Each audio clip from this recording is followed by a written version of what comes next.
It's good afternoon in New Jersey. How is everybody doing? If you're finding me for the first time, my name is Penny. I come here 5 to 6 days a week. My goal is to inspire you. I hope you can listen and learn something by the time you're done listening to me in the next, I should say, 20 minutes. And you are able to listen and learn something that is going to help you live a life with purpose. So if you're coming in, please share this video. The first thing you always have to do in your life is to clear your vision. Make sure you're able to see where you're going, write your goals, and inform your friends what you're doing, so that way you know where you want to go. So anyway, I'm home. And today is Halloween in the USA. Happy Halloween. The children have half day. I had an injury at work on my elbow, so I'm home. But today I'm dressed as a nun, and I'm going to go out trick-or-treating with our son, who's 12 years old. And we are going to go collect candy. So I have seen the discussion going around about Halloween and in the USA, and it's really optional. I saw someone say that the church doesn't allow people to celebrate Halloween. The church doesn't allow the pastors to have sex with the deaconesses. The church doesn't allow priests to molest children. The church doesn't allow a lot of things. The church is full of sinners.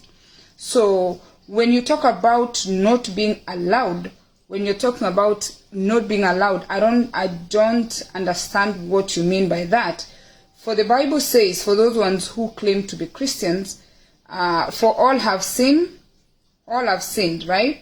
And we've all done what? We've all fallen short of the glory of God. So, from Nyamakoro, so that is my home. How are you? Good morning.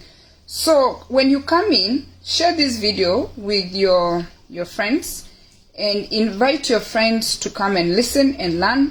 We do this to create awareness. That's what I do. I do my talks to create awareness so people can listen and learn, and we hope that we can grow together. And we always have to thank God for Facebook and social media platforms, because they allow us regular people to come here and talk to you guys. So don't be a judge. Today, I'm a nun. I've always wanted to be a nun, so every year I'm a nun. You know a nun. We had one nun in Kisi Primary School. She was very nice. I don't remember her name. She was Sister someone. She was very nice. So a nun is holy, and I choose to be that character every year. So anyway, if you're finding me for the first time, we are doing this book. This is the book we are doing, and we are finishing this book in the next talk, which is tomorrow. I think we had 597 questions to ask ourselves. So if you're my new student, take your pen and paper and write these questions, so that way you can reference them and go back to them and fill in the blanks. You keep it private. You don't want some of your family members to find these things, because some people don't like to hear the truth. So if you're one of those people who don't like to hear the truth, don't dig in your family members' journal, because you're going to find things that you don't want to hear. And anyway, by the way, did you guys see my photos with my friends in Jamaica?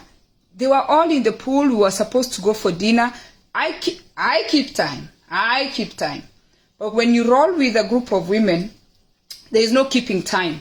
So we were supposed to have dinner at a certain time, and I'm like, okay. I finished. I went upstairs. I changed. I had a new dress my friend Becky had bought me. And then I decided, you know what, let me wait for them. I was going to sit and wait for them to come out of the pool. These women decided they are doing photo shoots. I decided to just get in the pool. So go see those pictures. You live the moment. I created a moment at that time. I needed to be in those photos. And guess what? Actually, Becky gave me 2 dresses. I had another dress upstairs, so I went upstairs and changed to another dress. But live the moment. Don't worry too much. Don't overthink. There is no way that you're going to be a better person than another person because you're going to deny yourself what you're supposed to do. No, the destination is the same. It's the comfort we are looking for. When you fly first class and you fly economy, you're going to the same destination. When you live old and live to be 100, you're still going to die 6 feet under. But we just want to do things that are going to make our life as comfortable as possible. You've sent a request for what, Becky? You want to come on my video? I'm a nun today. I'm as holy as they come. So that's why we do these questionnaires. We just want people to create awareness so you're better people. And don't worry about everybody else. Just be yourself. Be yourself. And when you're yourself, you're a better person because people know what to expect. So let us go to the questions. Get your pen and paper and write these questions down and answer. Is first class? Yes, first class is first class. That's what I'm saying. If you've never flown first class, don't tell people first class is nothing. If you've never gained financial success, don't tell people financial success means nothing. If you've never had money, like really good money where you're living the life, don't tell people money is nothing. Jim Carrey said, everybody needs to acquire that financial success. Get it, get the money. And then tell people money is nothing. I'm in agreement with my children and all of us in the money family. We love to have money because money is good. It gives you options. So gain that financial success, gain those friendships, and then once you gain all that, tell us money is nothing. But you need to gain it first. So let us create awareness first because awareness is what's going to give you good friends. Okay? Number 1.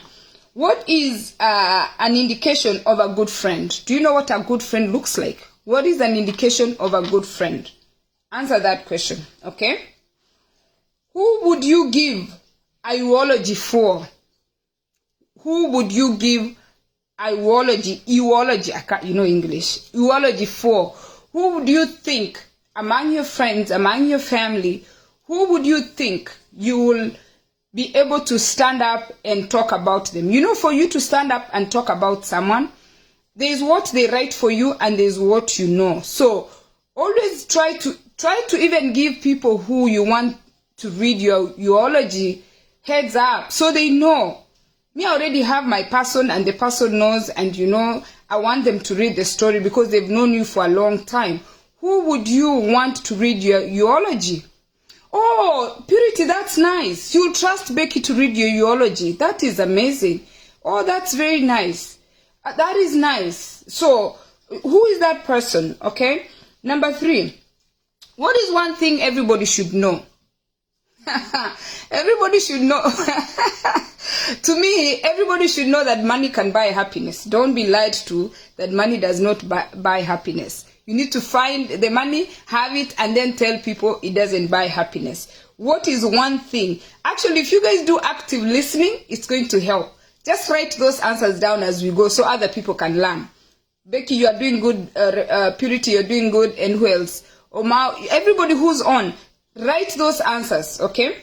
What's one thing you think everybody should know? Okay, number 4. What do you want your legacy to be? What do you want your legacy to be? Ask yourself, what legacy are you leaving behind? That's a very nice question. The legacy you're leaving behind is what you're doing. How are you going to be remembered? Okay? This uniform, Ogamba, I got this from the Halloween shop and I'm going to buy, I think next year I want to be a priest, maybe. The fathers and the priests and the nuns be living a certain life that I hear is very, I don't know, but next year I don't know what I'm going to be. So, what would your legacy be? Ask yourself that question. Number 5.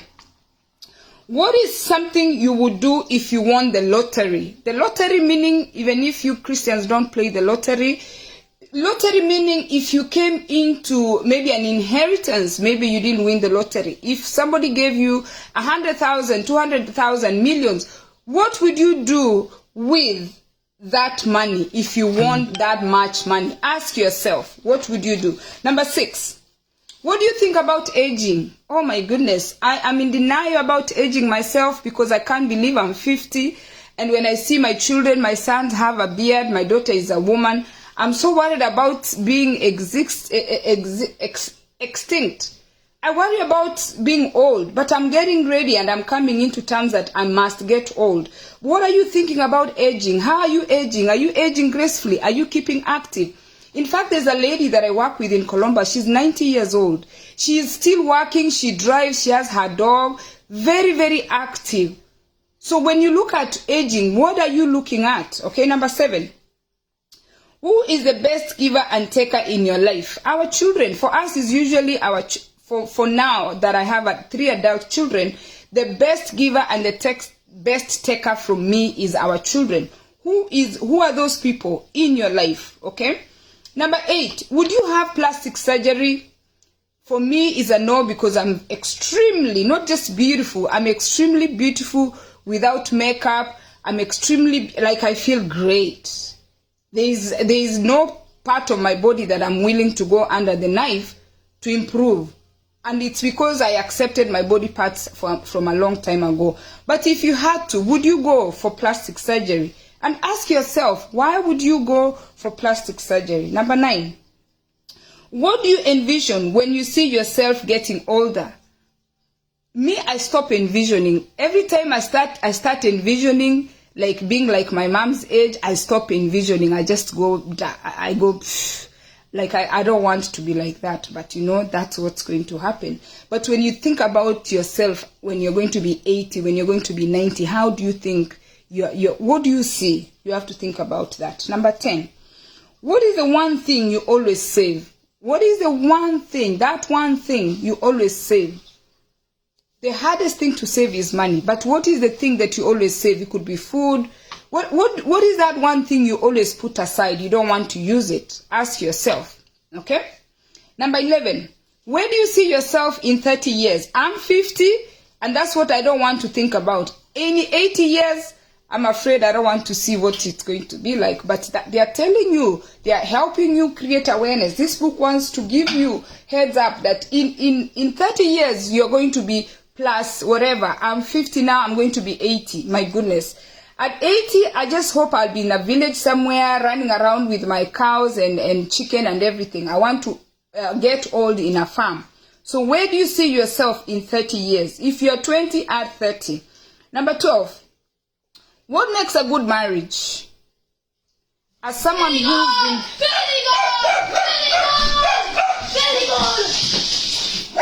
The Halloween boys here. Like, really, you have to shout that. I told you guys it's half day, but I'm on my Facebook Live. So the child is home. We are getting ready for Halloween, half a day. Ryan, keep it down. Say hi. What are you going to be? Where's the banana? It's still in there. Did you weigh? Yeah. Okay. Okay. So move away, because this is my space. I'm working in this space. Go. You're going to dress and put on the pumpkin? What? The costume? Yeah. Okay. So go away with the dogs, because now I don't want to be disrupted. This is my space. Okay, number 12. I'm sorry about that. What makes a good marriage? I think a good marriage is when you're compatible. For me, like in one sentence, a good marriage is a marriage where people are compatible. Number 13, what makes a bad marriage? Again, if you flip that backwards, for me, as someone, I was saying, as someone who's been married for 29 years, it's really important that you're compatible. What makes a bad marriage is when you're not compatible, where you have someone seeing red, the other one sees blue, your level of knowledge it's everywhere, your future planning is everywhere, you like traveling, they don't like traveling, you like cleaning, they don't like cleaning. People get together for physical reasons where they think they're attractive to each other. And you know, we are going to talk about, on Friday, we are going to talk about love and relationships. That's what's costing a lot of bad marriages. Is love the feeling where you actually feel, you look at someone and they look attractive, and then there is relationships, what you do after. Now you made love, you have children, you have responsibilities, you have things to do after, you understand, after you've made love. What comes after love making? Relationships, you know. Mamchi has said what makes a good marriage, she said, is communication. Mamchi, and guys, give us another reason what makes a bad marriage. I want us to write in so other people can learn. We are here to learn from each other. Number 14, do you believe in quality over quantity? Yes. Yesterday, I bought some pasta sauce for, I was making spaghetti, and the pasta sauce costed me $10. Where is that pasta? The pasta on the bottle, it says is made in Italy. And when I went to buy the sauce, because I was coming to cook the pasta, I said, you know what, let me try something else. We usually use the brand Ragu, but the sauce tastes really, really bad. Ryan, look in the fridge and give me that sauce. The pasta, just the Ragu sauce always tastes really bad. So yesterday I was like, let me try a different sauce to see how that looks. And the sauce really is good. And let me see. Wait, can you take me somewhere in 6? Run, wait. I'm going to teach you something called waiting. Do you know what's waiting? Huh? You know what's waiting? Huh? Okay. So I got this sauce. It's called Botticelli roasted garlic premium pasta sauce. It's a product of Italy. It costed me $9 and change plus whatever tax, but it was really nice. You don't taste that ragu. So I do believe in quality over quantity. Okay? Number 15, do you? Or you just need too many things? Let me write this sauce so that way people can use it, can try it.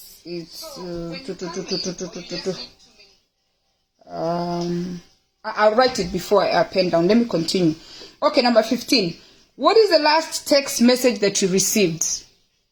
What did the message say? When was the last time you text? Look at your text. They are trying to create awareness about your communication. Has somebody ever sent you a text, or have you ever sent somebody a text and they never responded? I have done that and I apologize, but sometimes it's a little too late. So when you receive a text, do you actually respond? People are writing you a message on WhatsApp, people are writing you a message on Messenger, and you're not responding. When was the last time you responded to a text? And they're asking you to who?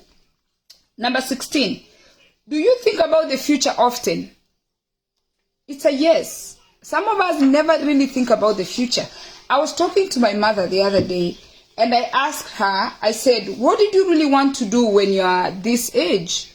She said, nothing. I said, Mom, you didn't think you are going to be this old? She says, no. She told me she never thought of what's going to happen in the future. She never thought that, one day I'm going to be 86 years old and what am I going to do? And I found that to be a little concerning, but back in the day, maybe her environment, there are some people who are her age mates and they thought about the future. They are trying to ask you, do you ever think about the future? I asked her, what did you want to do? She said, nothing. So there are people who have no plans of doing anything. When they look at the future, they don't even look at the future. So you always have to try and look ahead. What do you want in your future? Some of you, you're young, you don't have a spouse. Some of you, you're young, you don't have children. Some of you want to start business. You've not even registered that business. What does your future look like? Do you think of yourself, like 10, 20 years ahead? What are you thinking? Okay?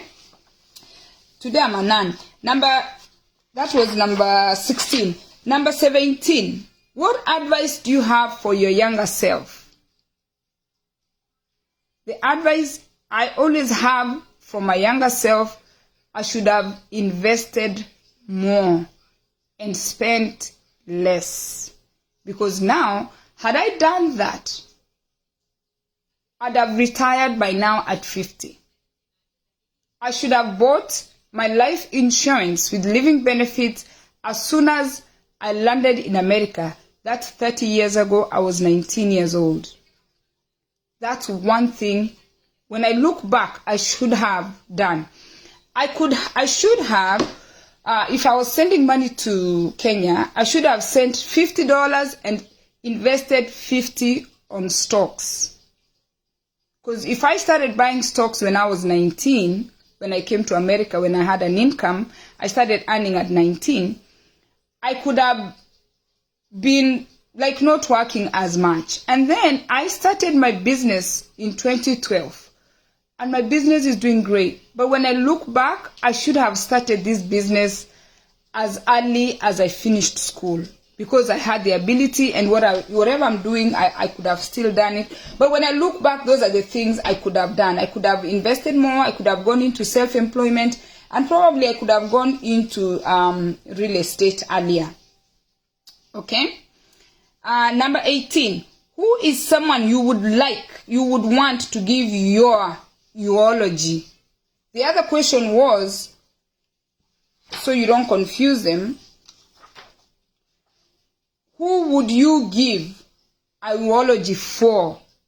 This one, they are asking you who you would want to give yours. You understand? Who would you want to give, and who would you want to give yours? So far, I'm still thinking probably my children should do that. And because they know me more, they should have a chance to talk about that.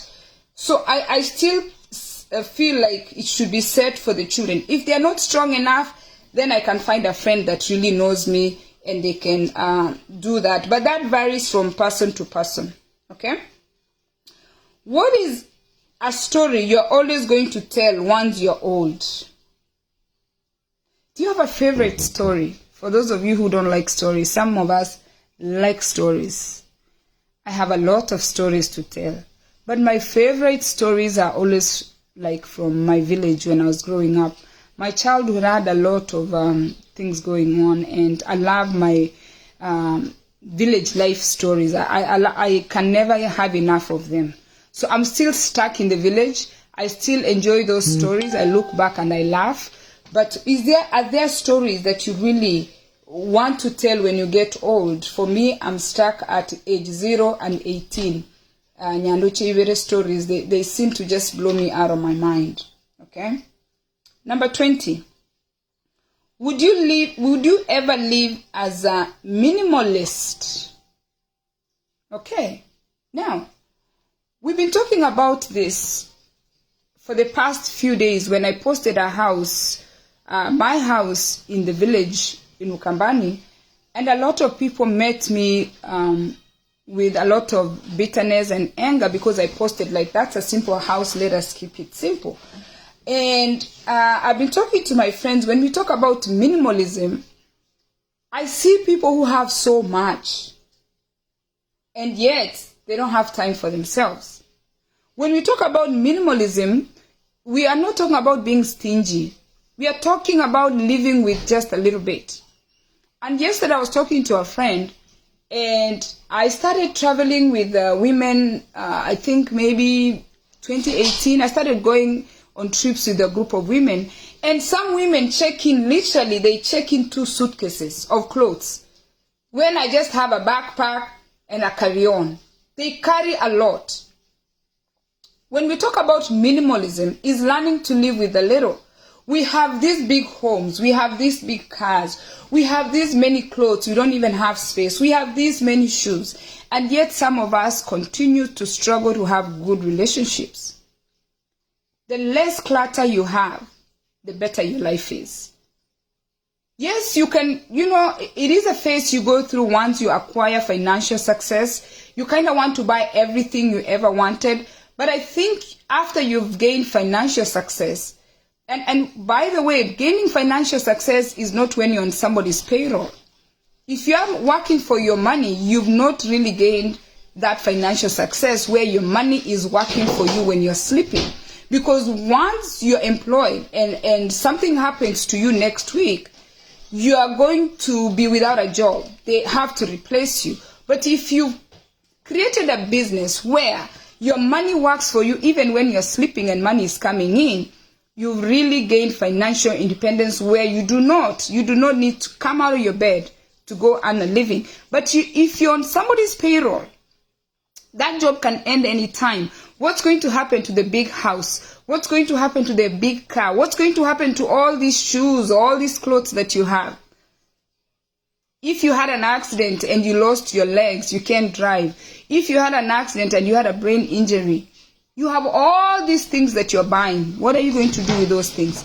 While we encourage people to actually live their life, we again encourage people to practice minimalism.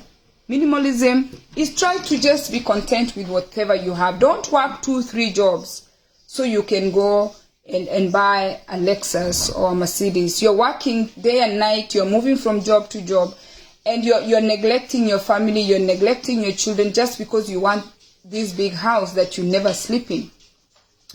I work with a big number of Africans, and most of them are West Africans, but even as Kenyans, and we have this habit of what I think America is doing with the Israelites. America is spending so much money. I heard the news this morning on NPR. They are trying to the House is sitting to even authorize more money to support Israel. And yet, the Americans here in America who are suffering, their own people, going through drug abuse. There's a big thing on drug abuse. There's a big thing on substance abuse. There's a big thing on an average American who's not making ends meet since COVID hit. And yet America has money to send to support Israel. And we as Africans, we have that tendency. We find ourselves here in other countries, or not even out of the country. You could be in Nairobi, you could be in Mombasa, you could be in another city, you could be in Lagos. You're taking your money that you earn and you're sending somebody else to have a better quality of life. And yet here, you're working 2-3 jobs. You cannot practice minimalism so you can spend time with your wife, so you can spend time with your children, so you can even spend time with yourself to have that day off in peace, because you want to help everybody else. You want to send your money to, you want to save everybody else but yourself. Going back to the Israel and Palestinian story, as much as Americans want to justify why they are supporting Israel, the Palestinians are being killed too. There are people who are dying. Like, I listen to the news and sometimes I just change the news. Yes, you're supporting someone, but what are you doing for yourself? What about these average Americans who are all over the place? Yes, they say there's programs for them, but don't you think they can do more? And maybe if they've been supporting Israel for all these years and they never won, are they able to find a different approach and we help both countries? You know what I mean?